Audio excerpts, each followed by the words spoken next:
The HOA president just served me a restraining order to stop painting my own house.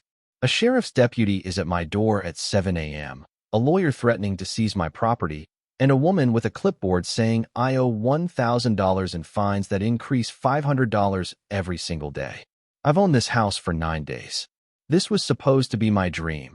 3 acres in the mountains, lake views, freedom after 20 years grinding in the city. Now I'm holding papers that could make me homeless. All because I painted it cedar brown instead of beige. But I'm not repainting. Because I'm about to uncover that this HOA president is running a criminal enterprise, stealing hundreds of thousands, and deliberately foreclosing on families for profit. Stay until the end to watch her get arrested and see the most satisfying revenge you've ever witnessed. Drop a comment right now telling me where you're watching from. Let's see how far this reaches. I'm standing on my deck with coffee going cold in my hand, watching the sun climb over the Blue Ridge Mountains. The light hits the lake first, turns the water into liquid gold. Then it spreads across my 3 acres of tall grass where Max, my golden retriever, is losing his mind chasing butterflies. This is it. 20 years. 2 jobs. Every penny saved. Every sacrifice made. This cabin-style house is mine. Sarah's inside unpacking boxes, humming something I can't quite hear. The sound makes my chest tight in a good way. We did it. We escaped the city. Escaped the gray concrete and the suffocating apartment and the noise that never stopped. Out here, I can breathe. The house needs work. The exterior paint is peeling bad, showing weathered gray wood underneath that makes it look abandoned. But I've got plans. Rich cedar brown, forest green trim, colors that belong here, that honor these mountains instead of fighting them. I'm thinking about paint samples when I notice the mailbox flag is up. That's weird. We just moved in 3 days ago. I walked down the gravel driveway, Max trotting beside me. Inside the mailbox is a single envelope. Bright white, thick paper, embossed lettering across the front. Greenwood Valley Homeowners Association. My stomach drops. HOA? The realtor never said anything about an HOA. I tear it open right there on the road. My hands are already shaking before I read the first line. Violation notice. Your property exterior does not meet community standards. You are required to paint within 30 days or face fines of $500 per day until compliance is achieved. I read it again. Then again. I haven't even done anything yet. The house looks exactly like it did when I bought it. That's when I hear the engine. A silver BMW is crawling up the road toward me. Slow. Deliberate. The windows are tinted so dark I can't see inside. It stops directly across from my driveway. The driver's door opens. A woman steps out. Mid-50s. Blonde hair cut in a sharp bob that probably costs more than my mortgage payment. Designer sunglasses that hide half her face. She's wearing all white, linen pants, silk blouse, and carrying a clipboard like it's a weapon. She doesn't say hello. Doesn't smile. She just stands there staring at my house with visible disgust on her face, like she's looking at a rotting corpse instead of a home. Our eyes meet. I raise the letter slightly, about to ask her what this is about. She pulls out her phone, points it at my house, takes a photo, then another, then a slow video pan from left to right, documenting every weathered board, every peeling paint chip. Excuse me, I start. She lowers the phone, looks directly at me, still doesn't speak, just gets back in her BMW, closes the door with a heavy thunk that echoes across the valley, and drives away. The whole interaction lasts maybe 30 seconds. Max is growling softly beside me, something he never does. I'm standing in the middle of the road holding this violation notice, watching the BMW disappear around the bend, and my hands won't stop shaking. Sarah comes outside. Who was that? I look down at the letter again. At the signature at the bottom. Linda Morrison, HOA president. I don't know, I say, but I think we just made an enemy. 3 days later, I'm sitting in a folding chair at the Greenwood Valley Community Center, and I can't breathe right. The building is aggressively pristine. Everything is white or gray or chrome. Fluorescent lights hum overhead. There are maybe 40 people here, my new neighbors, and every single one of them looks like they're attending a funeral. Nobody's talking. Nobody's making eye contact. At the front table sits Linda Morrison. She's flanked by 2 others, a thin man in a cheap suit who keeps adjusting his glasses, and a younger woman typing on a laptop like her life depends on it. Linda bangs a gavel. The sound cracks through the room like a gunshot. Meeting is now in session, she says. Her voice is cold, mechanical. We'll begin with violation reports. She opens a leather binder, runs one manicured finger down a list. The Henderson family. Your mailbox is 2 inches above the approved height limit. Fine $200. An elderly couple in the back row physically shrinks. The woman is crying silently. The man puts his arm around her, but he looks broken. Linda doesn't even glance up. The Rodriguez family. Unauthorized decorative item in front yard. The garden gnome must be removed within 72 hours. Fine $150. A young couple with a baby on the mother's lap stares at the floor. The man's jaw is clenched so tight, I can see the muscles jumping. Linda continues down her list. Trash cans visible from street. Fined. Grass 1 inch too tall. Fined. Christmas lights still up in January. Fined. Then she gets to me. The new resident at 4782 Mountain View Road. She looks up, finds me in the crowd. Her smile doesn't reach her eyes. Your property is a blight on this community. You have 3 weeks remaining to complete painting.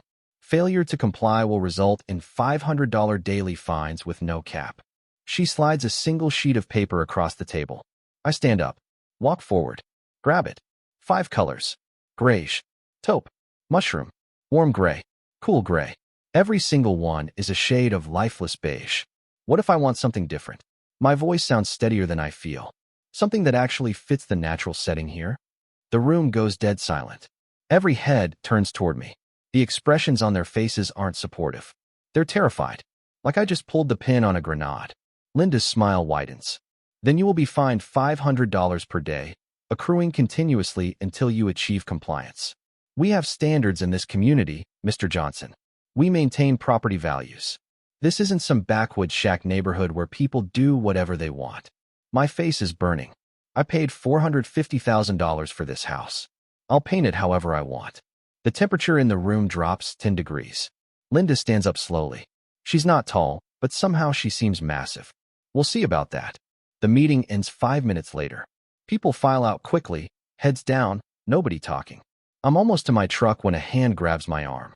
It's an older man, maybe 70, with kind eyes and worry lines carved deep into his face. Don't fight her, he whispers urgently. I'm Tom. I've lived here 6 years. I've watched her destroy 3 families. One lost their home over a fence. Another went bankrupt from legal fees. She doesn't back down. Ever. I can't just. She will take everything from you. Tom says. Everything. He lets go of my arm and walks away. I stand there in the parking lot watching everyone leave. And I realize I'm completely alone. Saturday morning, I'm at Mountain Hardware buying paint. Sarah begged me not to come here. Just pick the beige, she said. We can't afford to fight this. But I can't do it. Something about Linda's face, that smug, entitled expression, it's ignited something in me I didn't know existed. The paint specialist mixes 10 gallons of rich cedar brown, deep and warm like the bark of the pines surrounding our property. For trim, forest green, the color of the mountains after rain. Colors that belong. Colors that feel like home. Bold choice, the specialist says. Gonna look real good with that natural setting you got. Sunday morning, I'm on the ladder. Brush in hand. The first stroke goes on smooth and perfect. It's beautiful. Sarah comes outside with water. She doesn't say anything, but I see it in her eyes. She's scared.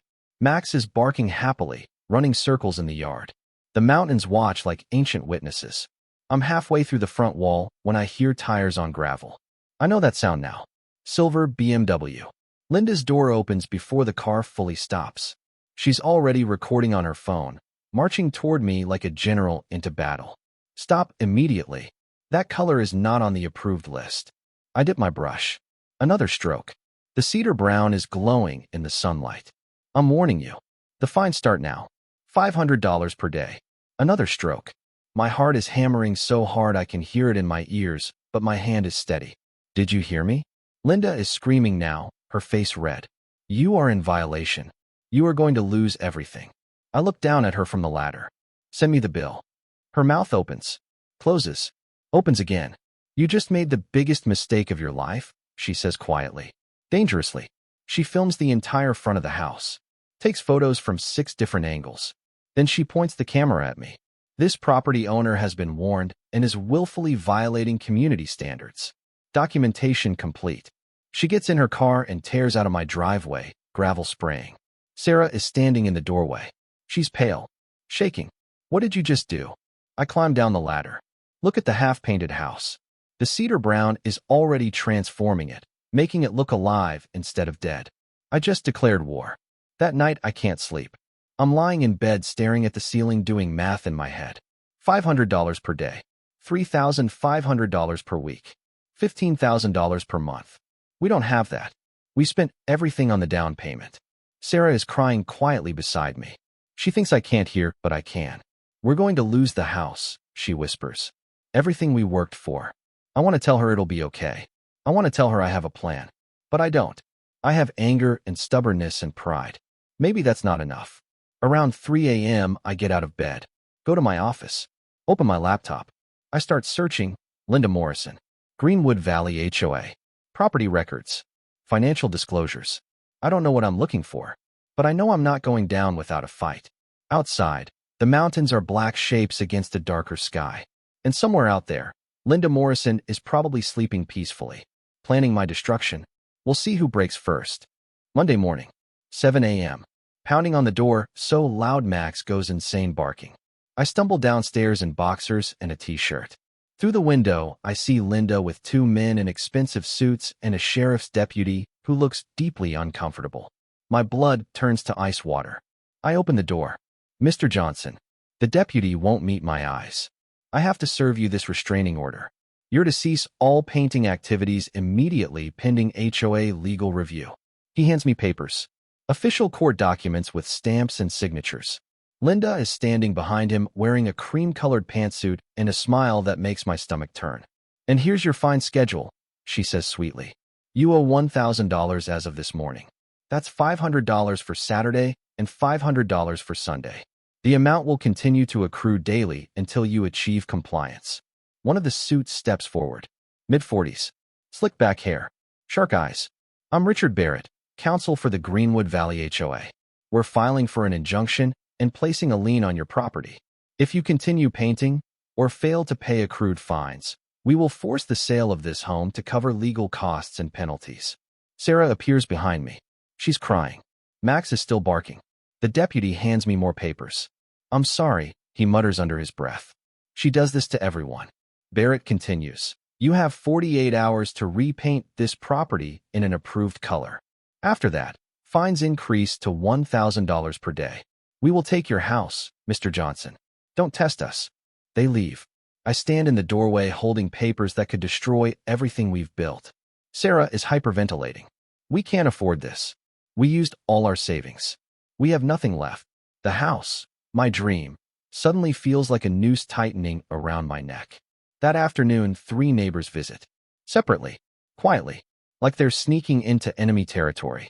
First is Tom. He sits at my kitchen table looking 10 years older than he did at the meeting. Linda forced us to remove the treehouse we built for our grandkids, he says. Said it violated the architectural guidelines. My wife cried for a week. Those kids don't visit anymore because there's nothing for them to do here. An hour later, a younger guy named Marcus stops by. Lost $15,000 fighting her over a fence height dispute. She measured it herself, said it was 3 inches too tall. I had it professionally measured. It was within code. Didn't matter. She bankrupted me anyway.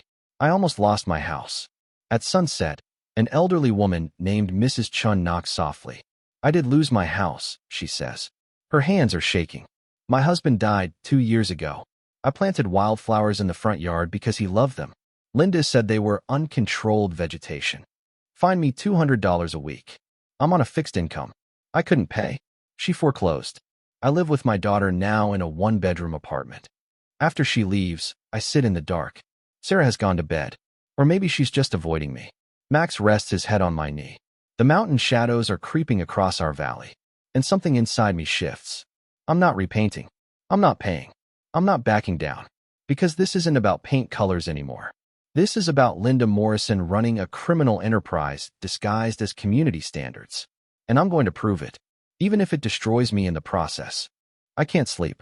Can't eat. Can't think about anything except those papers sitting on my kitchen counter. Restraining order. Fine schedule. Foreclosure threat. It's Tuesday night. 2 a.m. I'm in my home office with cold coffee and burning eyes. Sarah thinks I've lost my mind. Maybe I have. But anger is fuel, and I'm running on pure rage now. I start digging into everything about Linda Morrison and the Greenwood Valley HOA. First discovery hits within an hour. The HOA was only established 4 years ago. Before that, Greenwood Valley was an unincorporated community. Free. No restrictions. No rules. Then a development company called Summit Properties bought the community center land, created the HOA, appointed Linda Morrison as president. She's been president ever since. Every single year. No elections. No term limits. No challenges. Just Linda. Forever. I keep digging. Second discovery. The HOA has collected over $800,000 in fines over 4 years. $800,000. From a community of 60 homes. But where did that money go? The community center looks the same. Roads haven't been repaved. No new amenities. Nothing improved. Just nothing. I pull up the HOA financial disclosures, their public record. And there it is. Morrison Property Management, LLC. Linda's company. The HOA pays her $12,000 every single month for management services. She's paying herself with our money. That's $144,000 per year. For what? Terrorizing people? My hands are shaking now. From rage or exhaustion or caffeine, I don't know. Third discovery hits at 4 a.m. County property records. Linda has purchased 3 foreclosed homes in Greenwood Valley over the past 3 years. I cross-referenced the addresses with HOA violation records. Every single one was hit with massive fines before foreclosure. She's creating violations, generating fines, forcing foreclosures, then buying the properties for pennies and flipping them for profit. Mrs. Chen's house. Linda bought it for $180,000 at foreclosure auction. Sold it 6 months later for $425,000. This isn't about community standards. This is organized theft. The sun is rising when Sarah finds me surrounded by printed documents, property records, financial statements. You look insane, she says quietly. I am insane, I reply. But I'm also right. Look at this. I show her everything. The fake management company. The foreclosure scheme. The stolen money. Her eyes widen as she reads. Oh my God. I need more, I say. I need concrete proof. Something that'll hold up in court. Sarah is quiet for a long moment. Then, the county clerk's office. All HOA financial records are public. You can request everything. Wednesday morning, I'm at the county clerk's office when they open at 9 a.m. The clerk is an older woman named Dorothy. Gray hair, reading glasses on a chain. I need all financial records for the Greenwood Valley HOA, I say. Everything from the past 4 years. Dorothy looks at me over her glasses. You're going after Linda Morrison. It's not a question. I nod. She smiles, actually smiles. About damn time someone did. That woman is a cancer. I'll get you everything we have. She disappears into the back. Returns 30 minutes later with 3 boxes. Financial disclosures. Board meeting minutes. Vendor contracts. It's all in there. She leans closer. Destroy her. I carry the boxes to my truck. Drive home. And I start reading. By Thursday night, I have everything. Fake vendor contracts with Linda's family members. Her brother owns Greenwood Landscaping, charges $4,000 monthly, but has never done any work. Her sister runs Valley Property Inspections, charges $200 per violation notice. It's a family criminal enterprise. But I need one more thing. I need her caught in the act. And I think I know how to make that happen. Friday afternoon, I'm at a print shop with a plan that's either brilliant or completely insane. I print 50 different paint color samples. Every single one is technically within the gray family, according to the HOA guidelines. But each one is slightly off, slightly wrong, slightly provocative. I drive home and tape them to my front wall like an art installation. A mosaic of defiance. Sarah watches from the window. She stopped arguing with me. Now she just looks worried all the time. I'm inside drinking water when I see it. The silver BMW crawling up the road. Right on schedule. I grab my phone. Start recording from the window. Linda gets out. She's already on her phone calling someone. Yes, more violations. He's mocking the HOA. Deliberately creating an eyesore. I need an emergency board meeting. Tomorrow night. We're pushing for immediate foreclosure. She takes photos of every single color sample. Spends 15 minutes documenting everything. Then she looks directly at my house. Directly at the window where I'm standing. She knows I'm watching. She smiles. Gets in her car and leaves. I've got it all on video. That evening my doorbell rings. It's Tom. He looks scared. She's coming for you tomorrow, he says. Emergency board meeting. She's going to push for immediate foreclosure proceedings. I've seen her do this before. She moves fast once she decides to destroy someone. I know, I say. I'm counting on it. Tom stares at me. You have a plan? Maybe. He reaches into his jacket, pulls out a USB drive. Then you'll need this. I take it. What is it? Security camera footage. From my house. It shows Linda trespassing on properties at night. She photographs things. Sometimes she damages things to create violations. Knocked over a trash can once so it was visible from the street. Trampled someone's garden so it looked unmaintained. She's been doing this for years. I've been too scared to use it. He puts his hand on my shoulder. But you're not scared. So you use it. Burn her down. After he leaves, I plug in the USB drive. The footage is damning. Linda sneaking onto properties after dark. Deliberately creating violations. Manufacturing her own evidence. It's all there. Friday night, I don't sleep at all. I'm organizing documents. Building a case. Creating a timeline. Sarah comes into the office at 3 a.m. Are you really going to do this? Yes. We could lose everything. We're going to lose everything anyway if I don't fight. She's quiet for a long moment. Then, okay, let's burn her world down. Saturday morning. The emergency HOA meeting. The community center is packed. Over 100 people. Word has spread. Linda sits at the head table, looking like a queen about to pronounce sentence. Her lawyer is beside her. Barrett with his shark eyes. She bangs the gavel. We're here to address the flagrant and deliberate violations by the resident at 4782 Mountain View Road. I'm calling for an immediate vote to authorize foreclosure proceedings. Gasps fill the room. Sarah squeezes my hand so hard it hurts. I stand up. I'd like to speak. Linda's smile is pure venom. You'll have your turn after the vote. No, I say louder. I'll speak now, because I have evidence of fraud, embezzlement, and racketeering. The room goes dead silent. Linda's face drains of color. Sit down, or I'll have you removed. I hold up the USB drive. Hold up the boxes of documents. Remove me, and I send all of this directly to the state attorney general. Right now? From my phone. Linda is frozen. Barrett is whispering frantically in her ear. You're lying, she screams. This is slander. I smile. Then let's call the sheriff and review everything together. Right now? In front of everyone. Her eyes go wide. And I know I've got her. I have 4 years of HOA financial records, I say.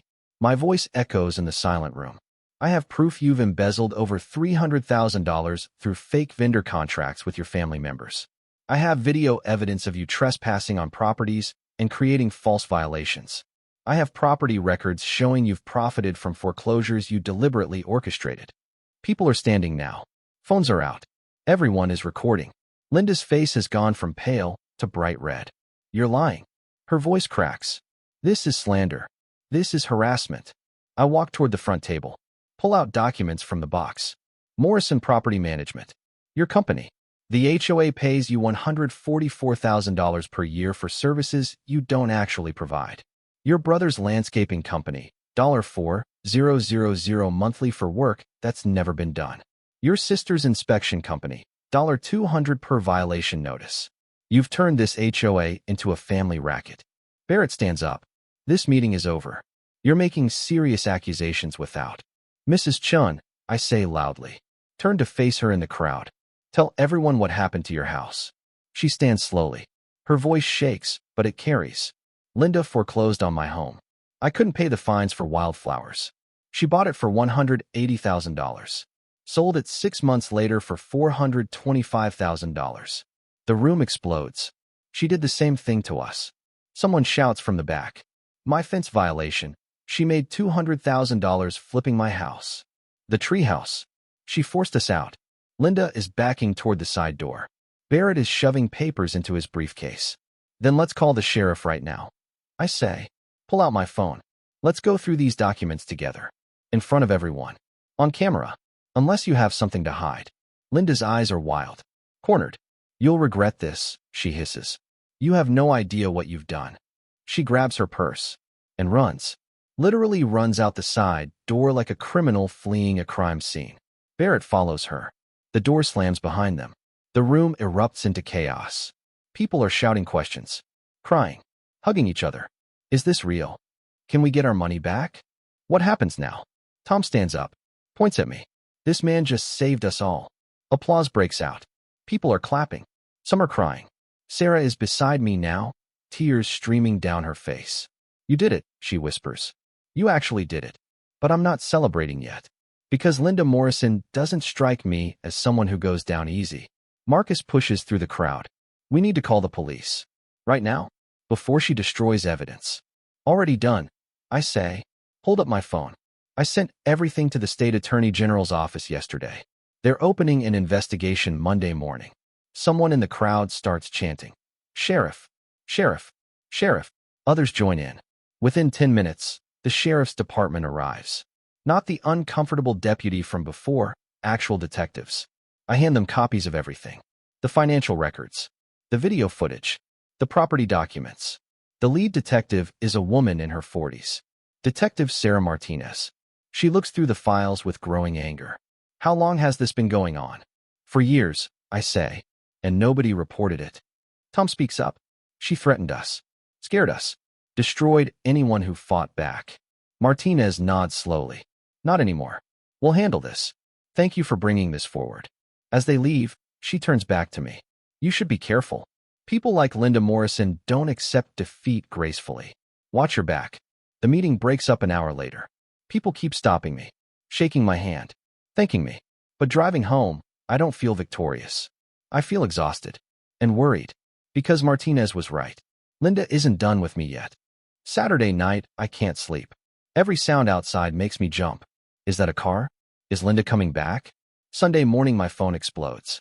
Text messages, emails, Facebook notifications. The local news picked up the story. By 9 a.m., a news van is parked in my driveway. Reporter named Jessica Chun. Young, eager, professional. We've been hearing about HOA corruption for years, she says. Nobody would go on record. Will you? I show her everything. She films it all. Takes notes frantically. This is huge, she keeps saying. This is really huge. The story airs Sunday evening at 6 p.m. I watch it with Sarah on our couch. HOA president accused of embezzlement and fraud. Linda's face fills the screen. Her official HOA photo, smiling, professional, fake. Jessica's voiceover. A Greenwood Valley man has uncovered what prosecutors are calling one of the largest HOA fraud schemes in state history. Then it's my face. My interview. Me holding documents and explaining the scam. My phone starts ringing immediately. Other news stations. Newspapers. Radio shows. Everyone wants the story. By Monday morning, it's gone statewide. The state attorney general's office issues a statement. We are opening a full investigation into the Greenwood Valley HOA and its leadership. Monday afternoon, the sheriff serves a search warrant at Linda's house. I drive past, can't help myself. For sheriff's vehicles. 2 unmarked sedans. Crime scene tape across the driveway. Officers are carrying out boxes of documents. Computers. File cabinets. Linda is standing on her front porch in yoga pants and a sweatshirt. No makeup. Hair messy. She's screaming at the officers. This is illegal. This is harassment. I'll sue every one of you. But they keep loading evidence into their vehicles. I don't stay. Don't need to. Tuesday brings more news. 14 families have joined a class action lawsuit against Linda and the HOA. The Henderson family. The Rodriguez family. Mrs. Chun. Marcus. Tom. All demanding restitution for fraudulent fines and forced foreclosures. Wednesday, the Attorney General expands the investigation. Turns out Linda ran the same scam in 2 other communities before Greenwood Valley. She's done this before. Perfected it. Made millions destroying families. Thursday morning, I'm drinking coffee on my deck when Sarah runs outside with her laptop. She's been arrested. I grab the laptop. There's the headline. HOA President Linda Morrison arrested on multiple felony charges. The charges scroll down the screen. Fraud. Embezzlement. Racketeering. Extortion. Criminal conspiracy. Her bail is set at $250,000. The mugshot appears. Linda in an orange jumpsuit. No designer sunglasses. No perfect hair. No clipboard. Just shame. That evening, the local news films her perp walk from the courthouse. She's in handcuffs. Head down. Reporters shouting questions she doesn't answer. Her lawyer Barrett walks beside her looking like he wants to disappear. The next week passes in a blur. More arrests. Linda's brother, her sister, 3 HOA board members who enabled everything. An emergency HOA meeting is called, but this time it's different. A lawyer representing all the homeowners stands at the front. The existing HOA board is dissolved effective immediately. All current liens and fines are suspended pending investigation. Linda Morrison has been removed from all positions. New elections will be held next month. The room explodes in applause. People are crying, hugging strangers. Tom stands up and points at me again. We were living in fear. In prison. This man gave us freedom. More applause. Louder now. Sarah is squeezing my hand so hard, I'm losing circulation. It's over, she whispers. It's really over. But it's not over. Not yet. Because Linda Morrison still has to face justice. And I want to be there when she does. The trial happens 3 months later. Linda takes a plea deal. Her lawyers probably told her she'd lose at trial. The evidence is overwhelming. 8 years in prison. No parole. Her brother gets 5 years. Her sister gets 3. All their assets are seized to reimburse victims. I'm sitting in the courtroom when the judge delivers the sentence. Linda doesn't look at me. Doesn't look at anyone. She's broken. Defeated. Gone. The judge speaks. You exploited your position of trust. You terrorized families. You stole homes. You deserve every day of this sentence. Linda is led away in handcuffs. And I feel nothing. No victory. No satisfaction. Just exhaustion. Outside the courthouse, reporters swarm me. How do you feel? What's next for Greenwood Valley? Are you happy with the outcome? I don't know how to answer. Sarah pulls me away. Let's go home. Home. That word finally means something again. The following weeks are strange. The new HOA board is elected. Tom becomes president. Marcus is vice president. Mrs. Chun is treasurer. First order of business. Dissolving all architectural restrictions. Paint your house whatever color brings you joy. Tom announces at the meeting. Applause. Tears. Relief. Second order. All previous fines are forgiven and refunded where possible. Linda's seized assets total $1.2 million. It's being distributed to victims. We're getting $8,000 back. Not enough to cover the stress, but something. Third order. HOA dues are reduced by 60%. Turns out we don't need to pay a fake management company $12,000 per month. The community transforms. That weekend, half the neighborhood is painting their houses. Blues, greens, reds, yellows, even a purple house 2 streets over. It's like the valley is waking up from a long gray nightmare. Color everywhere. Life everywhere. My house is finally complete. Cedar brown with forest green trim. It's beautiful. It's perfect. It belongs. Sarah plants wildflowers in the front yard. The ones Linda would have fined us for. They bloom in riots of yellow and purple and white. Max rolls in the grass. Chases butterflies. Lives his best life. For the first time since we moved here, I can breathe. Really breathe. One Saturday afternoon, the neighborhood throws a block party. 40 families. Kids running everywhere. Music playing. Food on grills. Tom makes a speech. We were prisoners. Scared. Controlled. One man said enough. One man fought back. And he freed us all. Everyone's looking at me. I don't know what to say, so I just raise my beer. To freedom. To freedom, everyone shouts back. That night, sitting on my deck with Sarah, I finally feel it. Peace. The mountains are dark shapes against a starlit sky. The lake reflects the moon like liquid silver.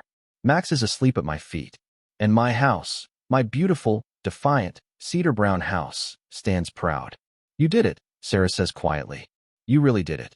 We did it, I correct her. She smiles. What now? Now? Now we live. But something inside me has changed. I can't just live. Not after this. Not after seeing what one person standing up can accomplish. There are more Lindas out there. More communities living in fear. More families being destroyed. And maybe, just maybe, I can help them too. I don't know how yet. But I'll figure it out. Because if I learned anything from this nightmare, it's this. Silence enables evil. Fear enables abuse. But courage? Courage changes everything. 3 months after Linda's sentencing, I'm sitting at my kitchen table with a pen and blank paper. Sarah walks in.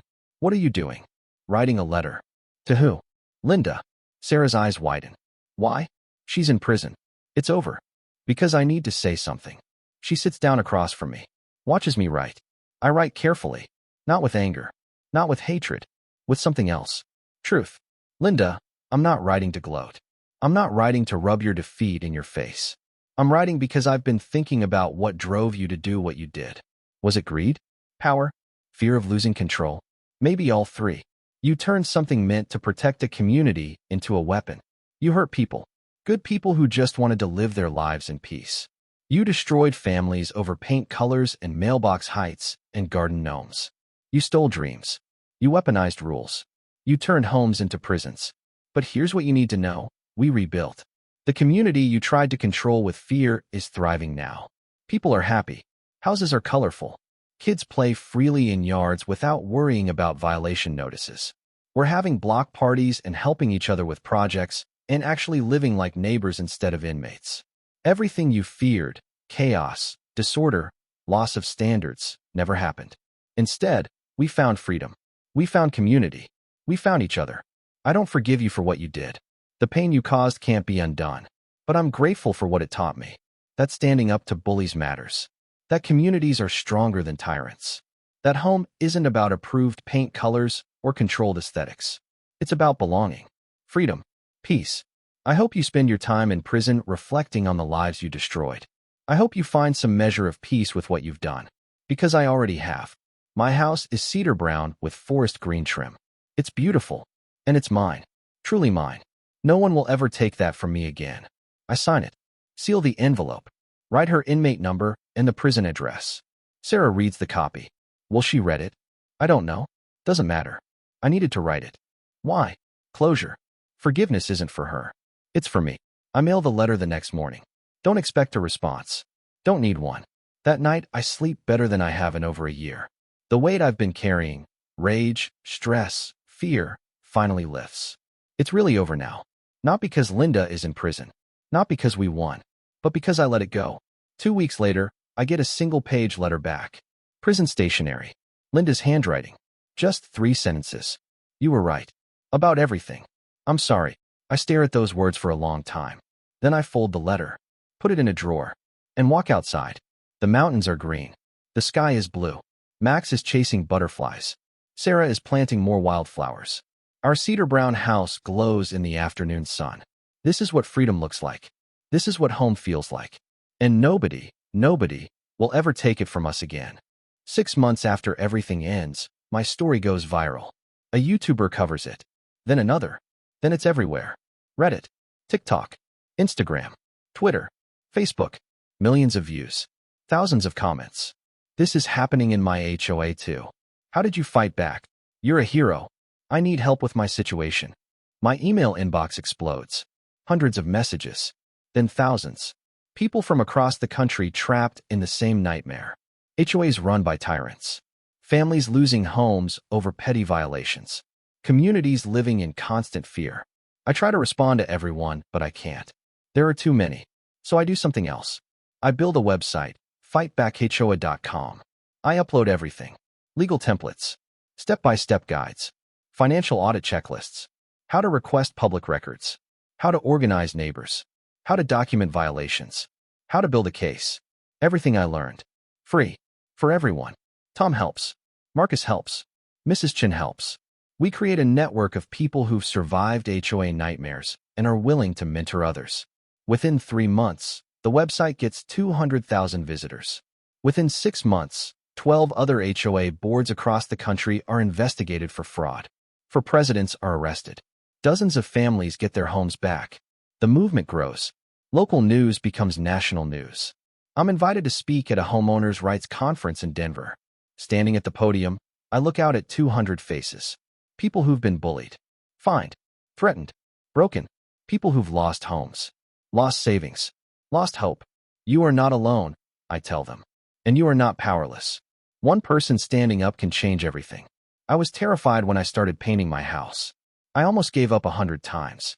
My wife begged me to surrender. My neighbors warned me I'd lose everything. And I almost did. But I didn't stop. I fought. I documented. I exposed the truth. And I won. Not because I'm special. Not because I'm brave. But because I refused to let a bully steal my home. You can do the same.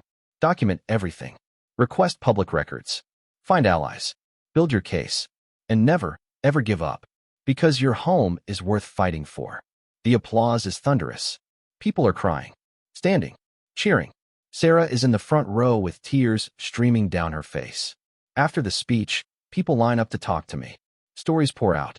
Horror stories, identical to mine. An elderly man lost his home over a shed. A single mother is being fined $1,000 per week for a garden.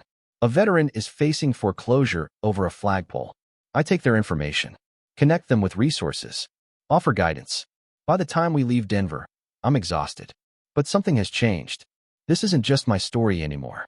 It's a movement, and it's spreading like wildfire. On the flight home, Sarah squeezes my hand. You know you can't save everyone, right? I know, but I can try to help. You already have. Look what you started. I look out the airplane window at the mountains below. Somewhere down there, someone is fighting their own Linda Morrison. And now they know they're not alone. That one person can make a difference. That courage is contagious. And that home is always worth fighting for. 1 year later, spring. The Blue Ridge Mountains are exploding with green. Wildflowers blanket the hillsides in rivers of color. I'm standing on my deck, same spot as the beginning, but everything has changed. Greenwood Valley is unrecognizable. Houses in every color imaginable. Gardens overflowing with flowers. Kids riding bikes freely down streets without fear. Dogs running. People laughing. The gray prison Linda created has been replaced with vibrant life. We installed a community playground last month, funded by the recovered embezzlement money. The sound of children playing echoes through the valley every afternoon. The old community center got a complete renovation. Not cold and corporate anymore. Warm, welcoming, covered in murals painted by neighborhood kids. One wall has a mural of mountains and homes in bright colors. The caption reads, "Home is where we're free." Sarah is 7 months pregnant now. We're expecting a daughter in June. We're naming her Hope, because that's what this whole fight was about. Hope for a better future. Max is older now, gray around his muzzle, slower on his walks, but he's still chasing butterflies on sunny days, still living his best life. My website has helped 43 communities fight HOA corruption. 17 HOA presidents have been arrested or removed. Hundreds of families have gotten their homes back. The movement continues growing. Linda is in year 2 of her 8-year sentence.